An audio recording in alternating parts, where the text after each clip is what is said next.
Assume the position. It's not the east side. Put that gun down now! You got me in my leg. It was an accident. It's not the west side. They're gonna come in here, the guns are gonna be drawn, and it's gonna be rounds in the chamber. It's their side. I'm sick and tired. I'm never being listened to. You know how this is gonna play out. Negotiations are over. He said you get down. Green light. Light it up. Ride or die. Rated R. November 10th, only in theaters. Folks, we're back, and guess what? It's time for Unfinished Business Deep Dive! And I am your host, Jeff Gallashaw, on Instagram, UnfinishedB2. And with me, as always, is my co-host, Andre Joseph of AJ Epics Productions. I just want to take it nice and slow. That's a hint as to what movie we're talking about this week. It's from 1999, and it stars a certain Usher Raymond. Yes, we are talking about the, I guess, teen hostage thriller, Light It Up. It's written and directed by Craig Bolton, who previously had written Black Rain, That Night, Straight Talk with Dolly Parton, and No Small Affair with a young John Cryer, and I believe.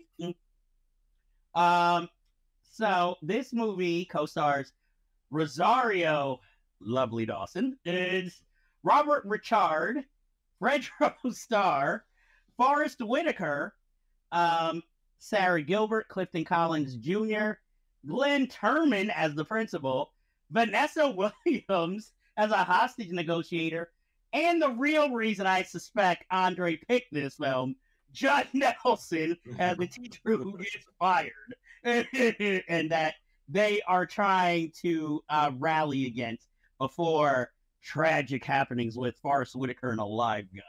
So, Andre, you picked this movie. Why did you pick this particular film for a deep dive? So I remember when this movie came out, it was 1999. It was the year of the Columbine shooting. And this was supposed to be, I guess you could say it was supposed to be like a very controversial movie, because what you're dealing with here is essentially they're doing the Breakfast Club, but there's more like this dark kind of criminal element to it, I guess you could say. But you have like these group of kids in this urban Queens high school, all of them from different backgrounds, and Judd Nelson, as the throwback to Breakfast Club, is their history teacher. So this high school in particular, it's a public school that is cold, it's run down, they can't seem to keep the windows closed, so the classrooms get very cold. So, they're trying to find another room to go to, and the principal, played by Glenn Thurman, probably throwback to Cooley High or a different world, who knows why he was cast in this movie. They're trying to, hey, we need another classroom. Everything else is booked up. Oh, just take the kids anywhere. We don't care. Just take them somewhere. So they go to a nearby diner to continue their class. Somebody comes in, holds up the diner with a shotgun, and Judd Nelson realizes it's one of his past students and manages to disarm the situation like Steven Seagal and, saves the day. But now he gets in trouble because of that, and the fact that he took the kids off the school property, and he gets suspended.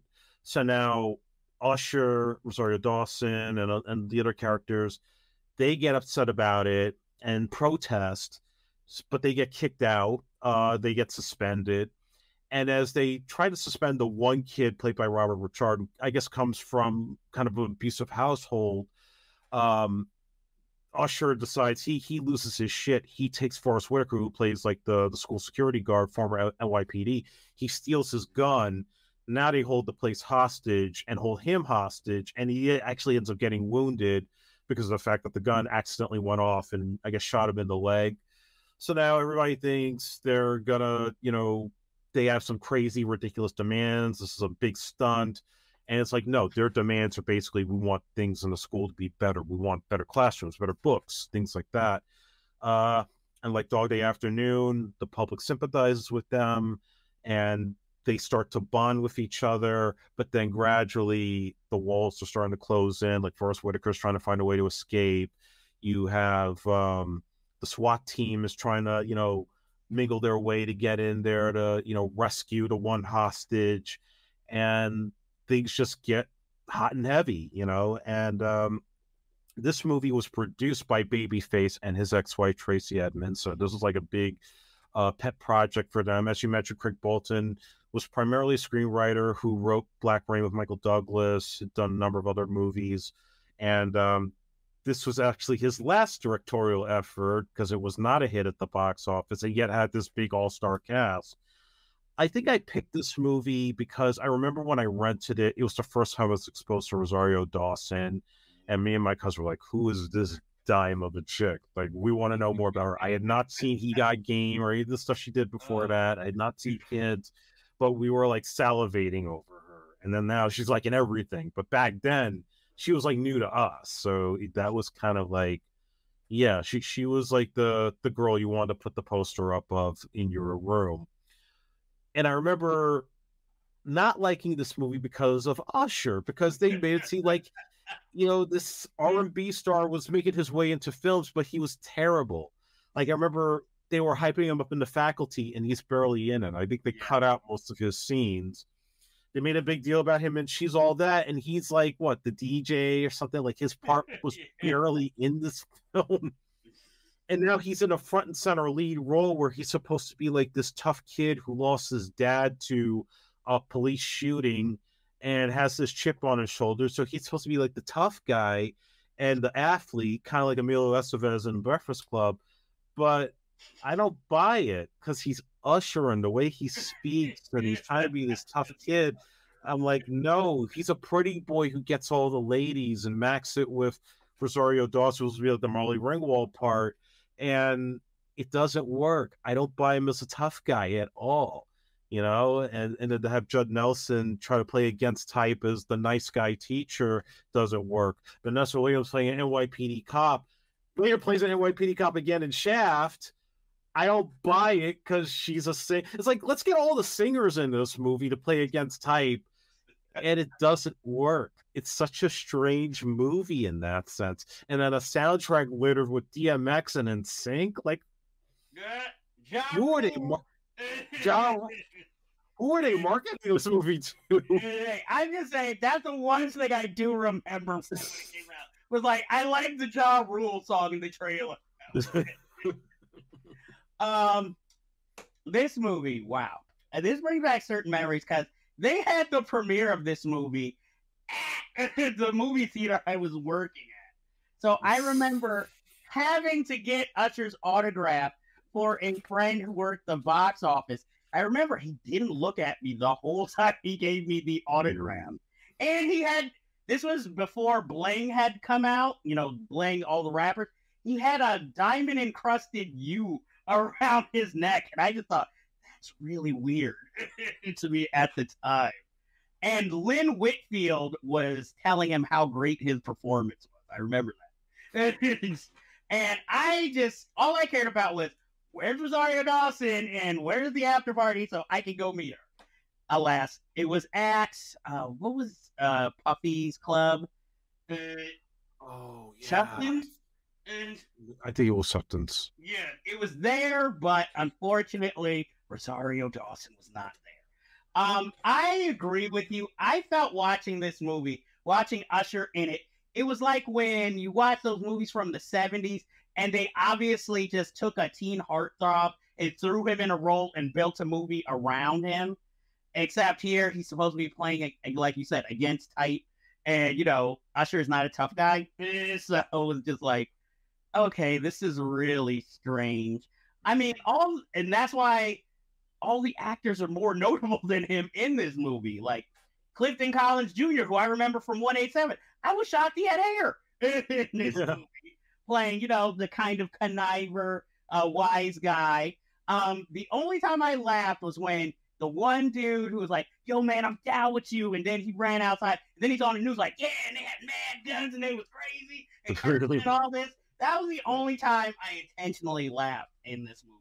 Because I was shocked it had such a good cast with Forrest Whitaker, Vanessa Williams.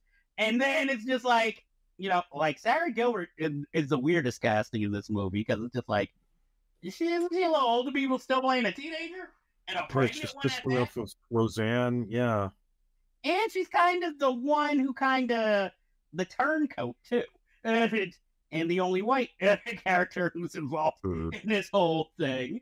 Robert Ri'Chard, I remember, was it Cousin Skeeter he was on? Yeah, he was on Cousin Skeeter. So I remember him as a child actor. So this was my first time seeing him in like more of a serious role. And obviously the most interesting character. Yes. And with that hat that was big in the 90s, with making it look like fake dreads, colorful.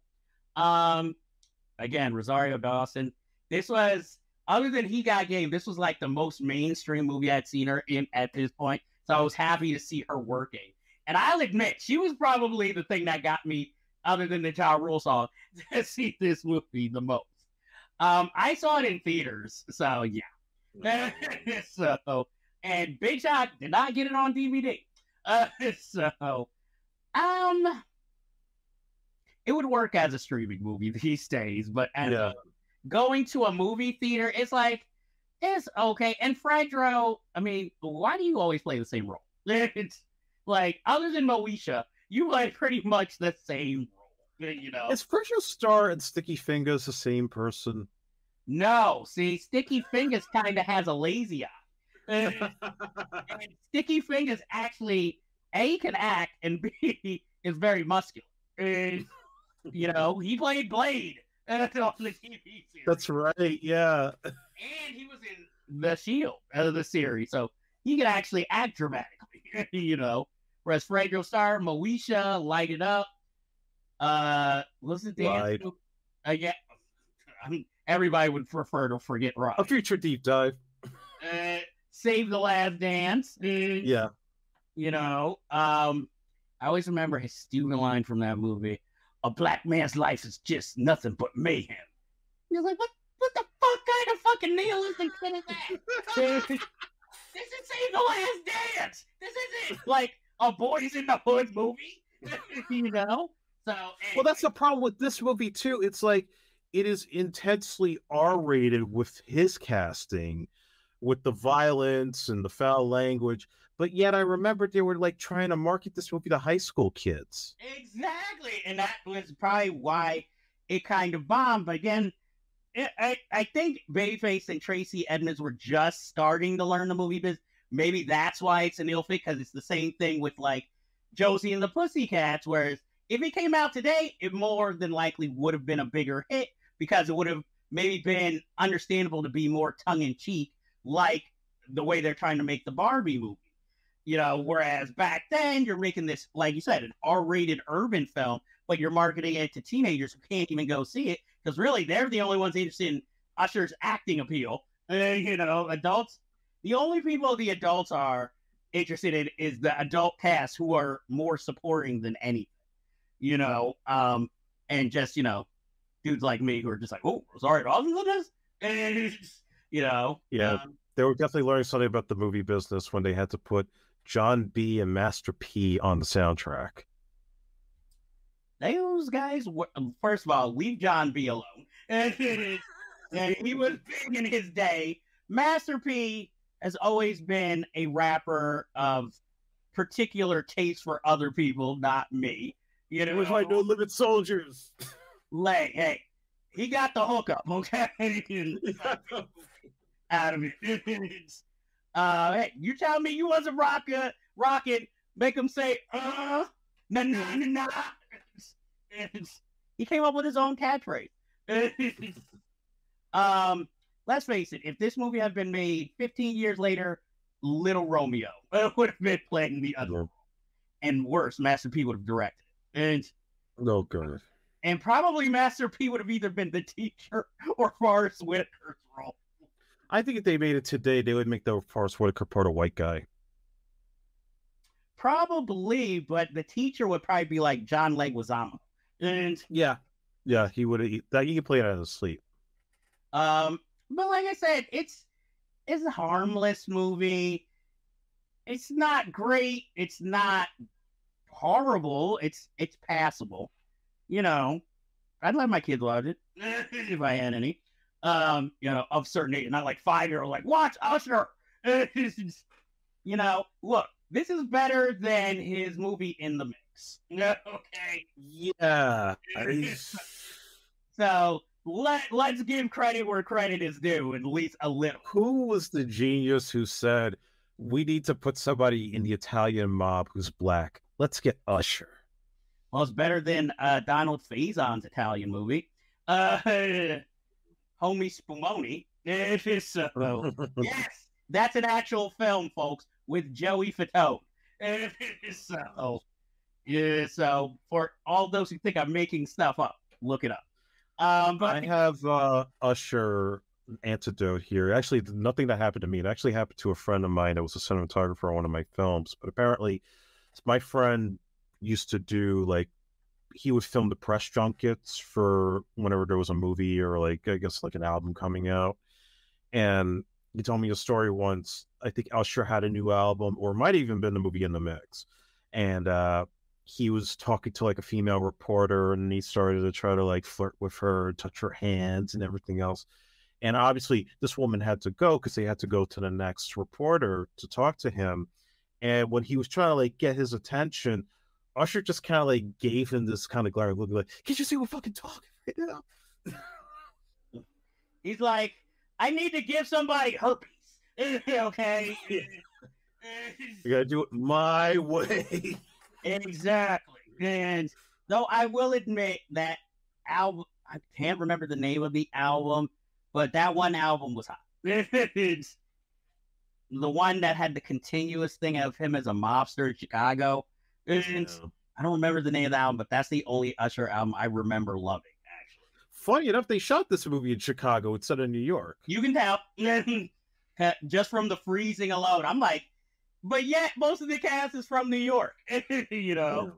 But I'm just like, hey, well, shit, with Robert Ri'Chard, I thought was in Canada. You know, since he's Canadian. So, do you have any other trivia or little known facts about it? Not really. You can't find anything on this film, probably because it did so poorly and the director just disappeared after that. It's just like one of those things, it pops up on cable once in a blue moon and then you forget about it. Yeah, I mean, like I said, it's not the worst movie in the world. I treat it, like I said, like something where you're trying to make a pop star or heartthrob into a movie star, and it kind of backfires, but at least everybody supporting is good in it. Maybe if they would have, like, tried to make it a real teen drama, and like you said, maybe not make it as hard as it was, maybe this could have found its audience and, you know, kind of maybe had a little following, sort of like Above the Rim, you know. But like you said, the way they threw the soundtrack together, other than the Ja Rule song and John B, you know, it just feels like everything is thrown just together. Like, hey, that's what the kids like, right? And a gangster drama with In Sync on the soundtrack.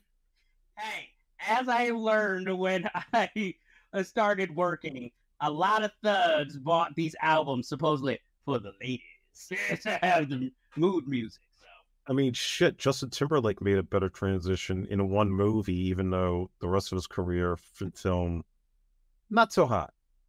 Well, I'd like to see. Well, but cast Justin Timberlake at the time in this and see what the results would have been. And I think it was a no-win situation. And yeah. So, would you recommend the movie? No, I don't recommend it. Nor do I. I mean, you could do a lot worse, but you can also do a lot better. So, that ends this week's Deep Dive, where maybe this one should stay buried. Except, you know, Rosario Dawson was good. But until next time, we will be on the surface waiting